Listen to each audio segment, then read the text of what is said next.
Hey, good morning, everyone. So I want to talk to you real quick about safety. Even I make mistakes. I mean, I've been doing this for 38 years, 39 years, whatever it is, and I make mistakes and I screw stuff up, and sometimes those mistakes can actually lead to somebody getting really hurt. And yes, I'm guilty of it too. So, but you got to be safe. You got to basically check what you're doing. Sometimes, just stop and take a look and make sure. So the mistake I made this morning could have been a pretty bad one. But there's a reason I do things in a certain way to help avoid these mistakes causing a problem. And let me show you what I'm talking about. So some of you remember this Honda. This is the one that broke the timing belt, wound up bending the valves. So I just got it back in the shop, and I'm going to be putting new exhaust valves in the head and then reassembling this thing. So I need to get more height out of the vehicle. So I was going to put blocks of wood underneath it after I let it back down onto the blocks of wood, so this way I can get extensions onto the lift. So what I always do too is whenever I set up a lift, I go up a couple of feet and then I check my lift to make sure everything's okay. Okay, so I put it up this far, not too far. There's 2 blocks of wood, there's 2 blocks of wood. Let me come on this side.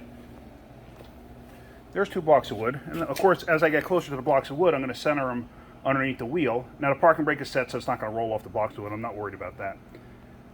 But let me show you something. I go to the back.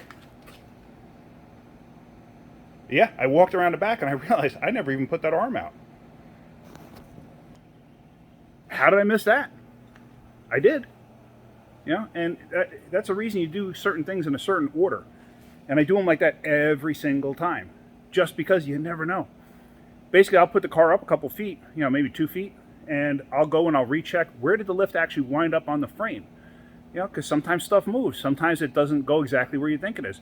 And I'm on the driver's side of the car operating the lift. How do I know the arm on the passenger side didn't skip out, from where it was supposed to be? Like it just caught the edge and moved out, so it's no longer on the frame. That's a perfect example right there of why I do what I do. You got to be safe. You got to do things in the right order, and you got to be safe. It's like rotating tires too. I learned early on when I'm rotating tires, when I go back together, I always start or when I'm taking it apart, I start left, front, right rear, left rear. And then I rotate the tires. And when I go back together, I go right rear, left front, right front, going back together every time. I do it the same way every time. It helps avoid leaving lug nuts loose, stuff like that. So, but anyway, I just wanted to show you that. Like I said, even I make mistakes. So, and because of what I'm doing and the way I do things, I caught it before it became a problem. Imagine I put this thing all the way up in the air. It could have fallen off the lift. So anyway, just wanted to share that with you. Hope you guys get something out of my video.